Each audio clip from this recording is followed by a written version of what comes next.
7 बजने वाले खबर दमदार के इस वक्त के बुलेटिन के साथ मैं हूं अनुपम। बुलेटिन की शुरुआत करेंगे आज दिन भर की बड़ी खबरों से।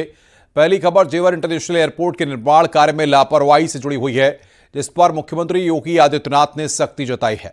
अथॉरिटी ने भारी भरकम जुर्माना भी लगाया है। पीएम मोदी ने आज लोकसभा में महाकुंभ आने वाले हर व्यक्ति और व्यवस्था को दुरुस्त करने वाले हर कर्मचारी अधिकारी का आभार जताया है। संभल में प्रशासन नेजा मेले को लेकर अलर्ट है।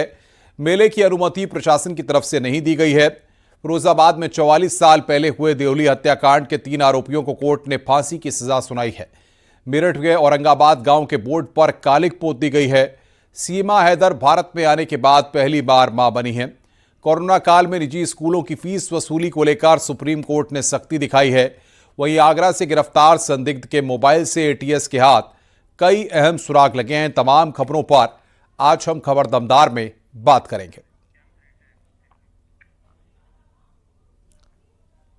फिरोजाबाद के देवली हत्याकांड में 44 साल 4 महीने बाद आज कोर्ट ने अपना फैसला सुना दिया। कोर्ट ने 3 दोषियों को फांसी की सजा सुनाई है।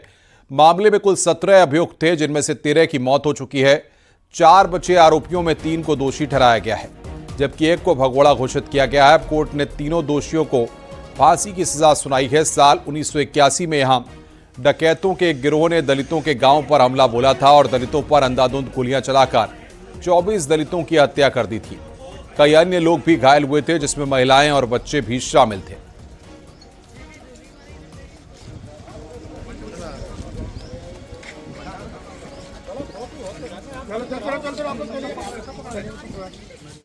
वो मैंने बार बार ये कहा कि न्याय प्रक्रिया पर आप एक लंबे समय जो चलती है उस पर प्रश्न चिन्ह तो नहीं लगा सकते, क्योंकि हर व्यक्ति को अपनी बात कहने का अधिकार कानून देता है।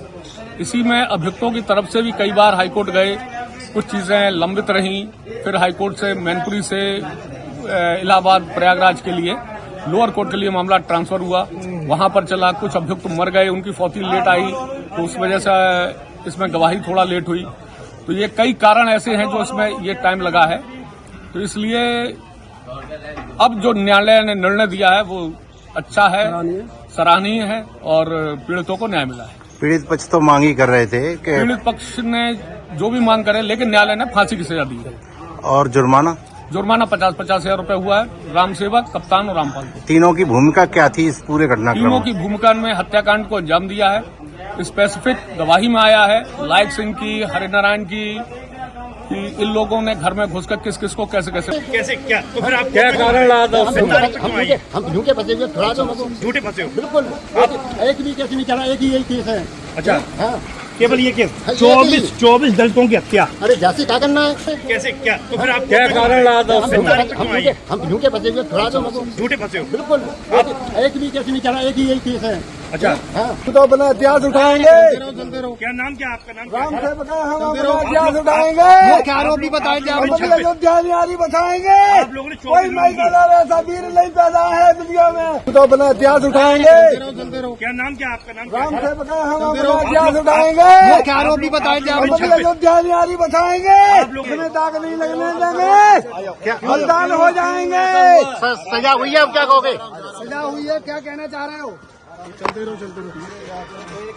क्या आपको सजा मिली उसको कुछ कहेंगे क्या? संभल में महमूद गजनवी के भांजे और सेनापति अब्दुल सलार गाजी की याद में लगने वाला नेजा मेले पर विवाद बढ़ता जा रहा है। पुलिस ने मेले की शुरुआत से पहले जहां झंडा लगाया जाता था, उस गड्ढे को सीमेंट से बंद करवा दिया है। जहां मेला लगता है वहां भारी संख्या में फोर्स तैनात है। ड्रोन से निगरानी की जा रही है। एएसपी और सीओ ने पीएसी आरआरएफ के जवानों के साथ फ्लैग मार्च किया। एएसपी ने कहा कि यह गलत परंपरा थी, गलत परंपराओं को जारी रखना ठीक नहीं है। के लिए पर्याप्त फोर्स लगाई गई है। यहाँ जो कार्य किया जा रहा था उस पर रोक लगाई गई है और रोक लगाने के साथ उन्हें हिदायत की गई है कि इस तरह का अवैध कृत्य न करें। और अभी तक पूरी तरह शांति व्यवस्था स्थापित है, कहीं भी कोई अपरिस्थिति नहीं है। संभल में नेजा मेले को लेकर एसडीएम डॉक्टर वंदना मिश्रा ने बड़ी जानकारी दी है। एसडीएम के मुताबिक 2 साल पहले ही नेजा मेला बंद हो चुका है। लोगों की ओर से किसी और नाम से मेले की अनुमति मांगने पर विचार किया जा सकता है। हमारे यहाँ कुछ लोग आए थे प्रार्थना पत्र लेकर नेजा मेला लगाने के लिए, तो उस पर पूर्व में भी बात हो चुकी है कि 2 साल पहले ही नेजा मेला लगाने पर रोक लगा दी गई थी। तो उनके द्वारा कहा गया कि हम मेला लगाना चाहते हैं। तो उनके अगर साधारण जो सामान्य रूप से मेले लगते हैं, अगर उसके संबंध में कोई प्रार्थना पत्र आता है तो हम जांच कराएंगे, और अगर परिस्थितियाँ और चीज़ें सही होंगी तो उसकी अनुमति दी जा सकती है। लेकिन नेजा मेला जो है पूर्व में ही 2 साल पहले से ही बंद हो चुका है, तो उसके लिए तो कोई परमिशन देने का इसमें कोई प्रश्न नहीं। संभल में सांसद जियाउर रहमान बर्ग के बगैर नक्शा पास कराए मकान बनाने के मामले में कोर्ट में साक्ष्य नहीं दे सके। संभल एसडीएम ने बताया कि निर्माण पुराना होने का भी साक्ष्य नहीं दिया गया, इसलिए निर्माण की जांच के लिए एसडीएम ने 2 सदस्यीय कमेटी गठित की है। 3 दिन में कमेटी एसडीएम को रिपोर्ट देगी। रिपोर्ट मिलने के बाद जुर्माना या निर्माण ध्वस्तीकरण की कार्रवाई होगी। आज उसमें तारीख थी, पर माननीय सांसद की तरफ से अब आज भी कोई ऐसा पक्ष या कोई सबूत साक्ष्य नहीं प्रस्तुत किए गए।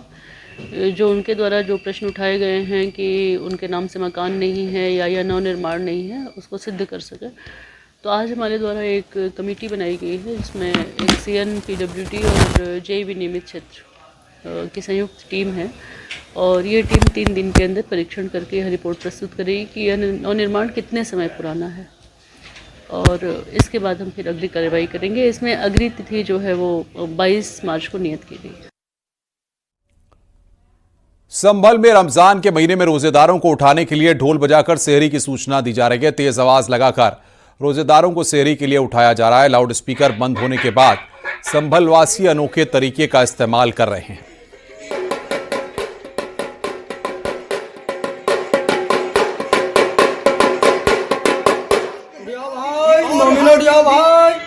दोनों जहां के हैं आप आलिम भी।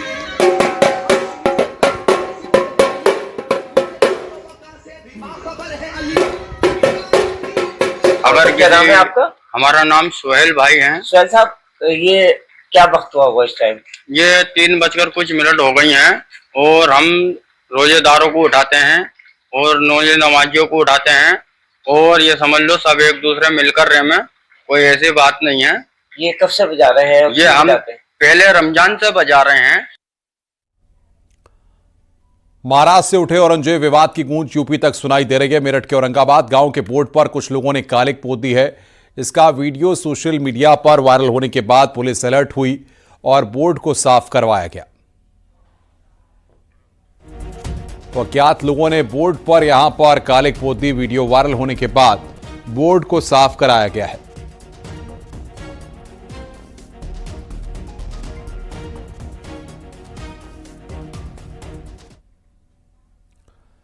संसद के चालू बजट सत्र के दूसरे चरण की कार्यवाही का दूसरा हफ्ता चल रहा है। सदन में प्रधानमंत्री नरेंद्र मोदी ने महाकुंभ पर स्पीच दी। उन्होंने कहा कि हम सब जानते हैं कि गंगा जी को धरती पर लाने के लिए बहुत प्रयास लगा था, वैसा ही महाप्रयास इस महाकुंभ के भव्य आयोजन में भी हमने देखा। मैंने लाल किले से सबका प्रयास के महत्व पर जोर दिया था। पीएम मोदी ने कहा कि पूरे विश्व ने महाकुंभ के रूप में भारत के विराट स्वरूप के दर्शन किए। ये जनता जनार्दन का, जनता के संकल्पों के लिए और जनता की श्रद्धा से प्रेरित महाकुंभ था। महाकुंभ ने हमने राष्ट्रीय चेतना के जागरण के विराट दर्शन किए हैं। ये राष्ट्रीय चेतना नए संकल्पों की सिद्धि के लिए प्रेरित करती है।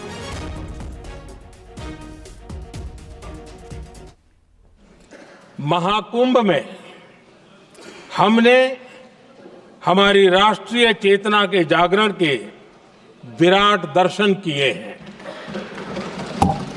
ये जो राष्ट्रीय चेतना है, ये जो राष्ट्र को नए संकल्पों की तरफ ले जाती है, ये नए संकल्पों की सिद्धि के लिए प्रेरित करती है।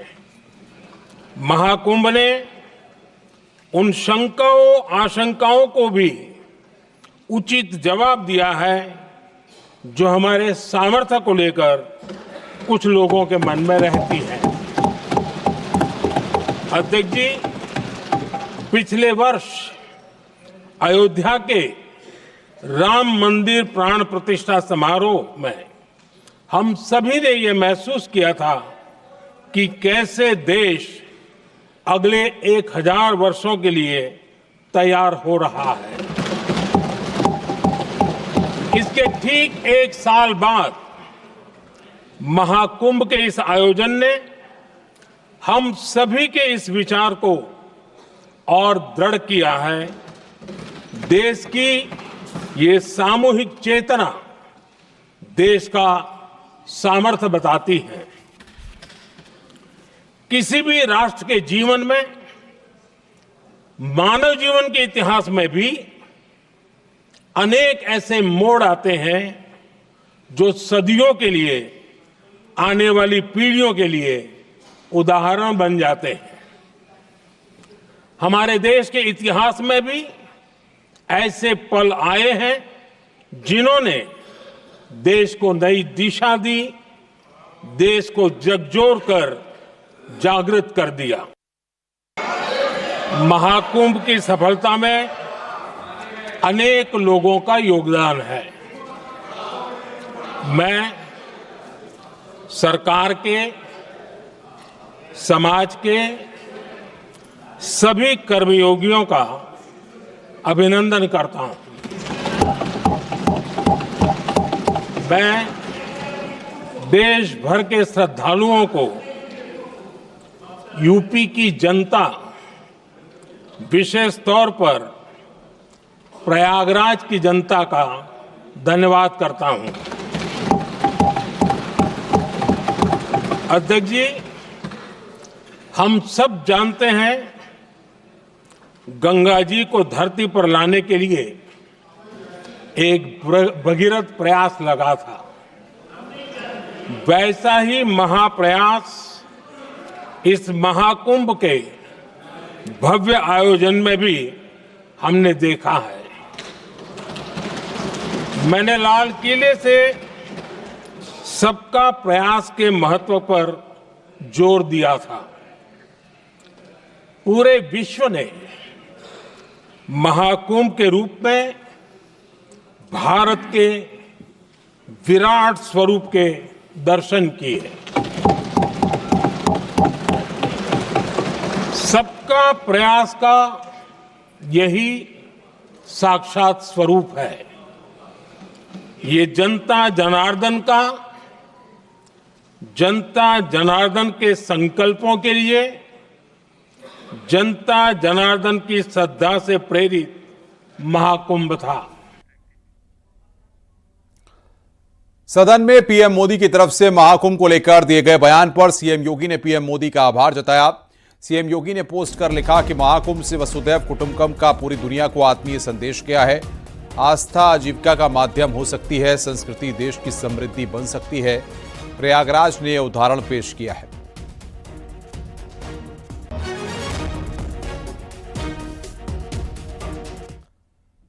पीएम मोदी के महाकुंभ पर दिए भाषण पर राहुल गांधी ने पलटवार किया। राहुल गांधी ने कहा कि पीएम मोदी ने महाकुंभ पर जो कहा वो सब ठीक है, महाकुंभ हमारी संस्कृति रही है, लेकिन मरने वालों को श्रद्धांजलि नहीं दी गई, विपक्ष को बोलने नहीं दिया गया, युवाओं को रोजगार चाहिए। दो तीन चीजें थी जो प्रधानमंत्री ने बोला, मैं उसको सपोर्ट करना चाह रहा था। कुंभ हमारी एक प्रकार से हमारा ट्रेडिशन है, हिस्ट्री है, कल्चर है। एक कंप्लेंट थी, एक शिकायत थी, श्रद्धांजलि नहीं दी प्रधानमंत्री ने। जो लोग जिनकी मृत्यु हुई थी उनको श्रद्धांजलि नहीं दी। और दूसरी बात मैं ये कहना चाहता था कि देखिए, कुंभ की जगह है, मगर जो युवा कुंभ में गए उनको प्रधानमंत्री से एक और चीज चाहिए, उनको रोजगार चाहिए, और प्रधानमंत्री को रोजगार के बारे में भी बोलना चाहिए। Thank you. आपको बोलने नहीं दिया गया सर? आपको बोलने नहीं दिया गया? नहीं, देखिए, बोलने तो नहीं देते हैं। डेमोक्रेटिक जो स्ट्रक्चर है, जो एलओपी को तो मतलब परमिशन देनी चाहिए, मगर नहीं देते हैं। बट ये न्यू इंडिया है। कांग्रेस सांसद प्रियंका गांधी वाड्रा ने लोकसभा में महाकुंभ पर पीएम मोदी के बयान पर कहा कि वो महाकुंभ पर सकारात्मक बोल रहे थे, विपक्ष को भी अपनी बात रखने का मौका दिया जाना चाहिए था। बात ही कर रहे थे कुंभ के विषय में, तो उनको कहने देना चाहिए। विपक्ष की भी भावनाएं हैं इसके प्रति, और उनको प्रकट करने में कोई उनको आपत्ति नहीं होनी चाहिए थी। तो मेरे ख्याल से उनको 2 मिनट के लिए बोलने देना चाहिए था।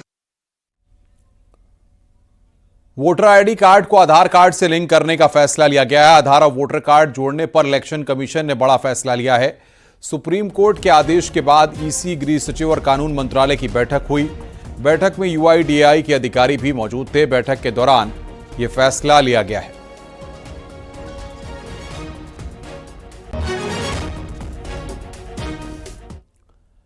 बीजेपी सांसद कंगना रनौत की ओर से विवादित बयानों के मामले में आगरा के एमपी एमएलए कोर्ट में सुनवाई हुई। किसानों और राष्ट्रपिता महात्मा गांधी के ऊपर विवादित मामले में कंगना और उनके वकील कोर्ट में पेश नहीं हुए। वादी के वकील ने मामले में कई दस्तावेज कोर्ट में पेश किए। मामले की अगली सुनवाई अब 2 अप्रैल को होगी। पिछली 27 फरवरी को कंगना रनौत की तरफ से सुप्रीम कोर्ट की महिला अधिवक्ता हाजिर हुई थी, अनुसुईया चौधरी। उन्होंने बगावतनामा दाखिल किया था और आज के लिए समय मांगा था जवाब के लिए, लेकिन वो आज नहीं आई। आज कंगना की ओर से स्थानीय अधिवक्ता हिम्मत सिंह राजपूत कोर्ट में आए थे। उन्होंने बात पत्र की कॉपी मांगी। मैं जवाब प्रस्तुत करना चाहता हूं। मैं उनको कॉपी दी है और साथ ही मैंने उनके बगावतनामा पे एक आपत्ति जाहिर की है कि कंगना रनौत ने स्थानीय अधिवक्ता के बगावतनामा पर दस्तखत कहां से कर दिए।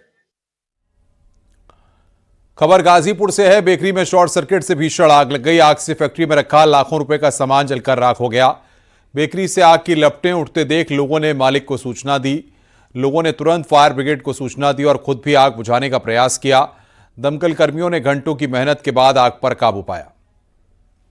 तो हम लोग को पता चला 1 बजे, हमारे बगल में चाचा है, उनके लड़के थे, वो बताए कि आग लग गई है, पूरा धुआं आ रहा है। तो हम लोग घर से आए दौड़ के, तो देखे तो पूरा चल रहा था एकदम। इसमें गोदाम था हमारा पूरा, इस गोदाम में आग लगी है सर।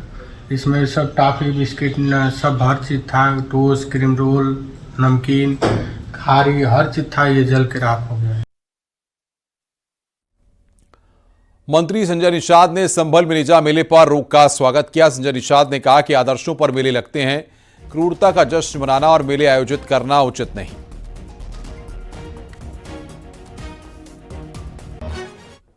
मैं तो बधाई दूंगा उसको। बताइए, हमें किताबों में पढ़ाना चाहिए कि कौन कितना क्रूर है। इतिहास बताना चाहिए कि जो है कि कौन कितना क्रूर है। ठीक है ना। अब क्रूरता पर हम जश्न मनाएं, मेला लगाएं तो कौन सी बात हो गई भाई। हम आदर्शों पर मेला लगता है। आदर्श, मेले से लोग आदर्श सीखते हैं। मेले से कोई जो है अमर्यादित चीज सीखने के लिए अपने बच्चों को भेजता क्या? अब कोई अपने बेटे का नाम औरंगजेब रखा क्या, आला गाजी रखा क्या? तुमने रख लिया भाई, बेटे का नाम रखेंगे अपना महमूद अली है, अब मनाएंगे जाके आला गाजी की। ऐसे कैसे हो सकता है भाई। रामपुर में एक दलित परिवार ने मुस्लिमों से परेशान होकर पलायन के पोस्टर लगा दिए। पलायन के पोस्टर घर पर लगने का वीडियो वायरल हो गया। पोस्टर में लिखा, मुस्लिमों से परेशान होकर गांव से पलायन। पीड़ित परिवार ने मुस्लिम शख्स पर बेटी से छेड़छाड़ का आरोप लगाया। इसमें एफआईआर भी हो चुकी है। पीड़ित परिवार का आरोप है कि पुलिस ने कार्रवाई नहीं की, जिससे नाराज होकर वो गांव से पलायन कर रहे हैं। हालांकि पोस्टर वायरल होने के बाद पुलिस ने कार्रवाई का भरोसा दिया और पीड़ित परिवार ने गांव वालों से मदद का भरोसा मिलने के बाद पलायन वाले पोस्टर को हटा लिया है। हम तुम्हारी रक्षा करेंगे, तुम गांव छोड़कर मत जाओ। गांव वाले ऐसे? हाँ, तो हमने गांव वालों की बात मान के हमने पोस्टर हटा दिए। हम रुक गए, तो कुछ नहीं। फिर हमने कहा, अब पापा कहाँ है बेटा आपके? पापा नहीं है कहाँ गए, सुबह से पता नहीं। पुलिस आई थी आप?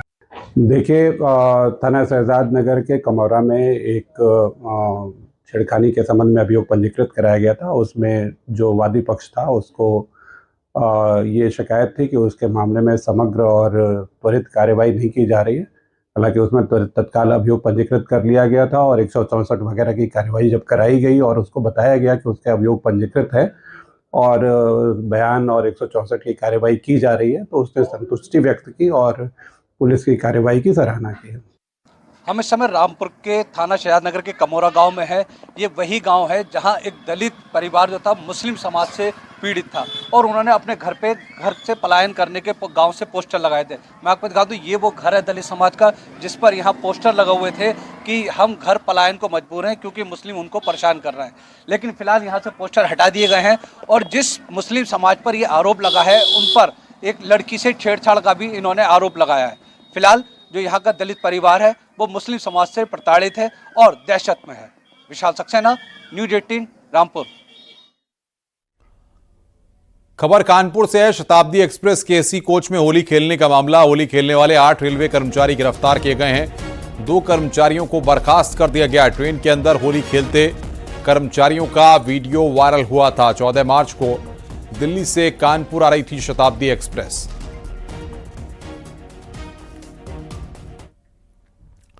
नोएडा से खबर है। सीपी लक्ष्मी सिंह ने थाना इकोटेक 3 का आज औचक निरीक्षण किया। सीपी ने कंप्यूटर कक्ष, हवालात, मेस और बैरक और महिला हेल्प डेस्क का जायजा लिया। पेंडिंग चल रहे मामलों को जल्द निपटाने के निर्देश दिए। रोजाना मिलने वाली शिकायतों को भी रजिस्टर में नोट करने का आदेश दिया।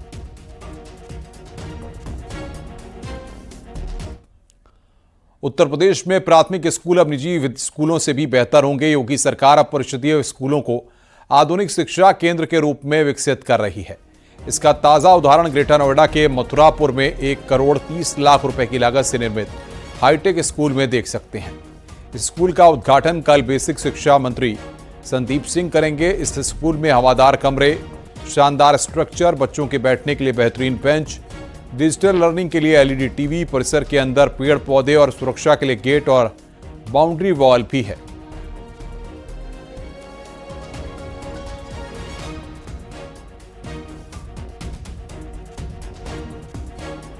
तो ग्रेटर नोएडा में बनाया हाईटेक स्कूल मंत्री संदीप सिंह कल इसका उद्घाटन करेंगे। सोनभद्र से खबर है। कार का टायर फटने से हादसा हुआ है। कार सवार 5 लोग घायल हुए हैं। पिपरी थाना क्षेत्र के कुंवारी की यह घटना है। कार का टायर फटने से यह हादसा हुआ है। ये बड़ी खबर इस वक्त हम आपको बता रहे हैं। पिपरी थाना क्षेत्र के कुंवारी की यह घटना है। कार सवार 5 लोग घायल हुए हैं।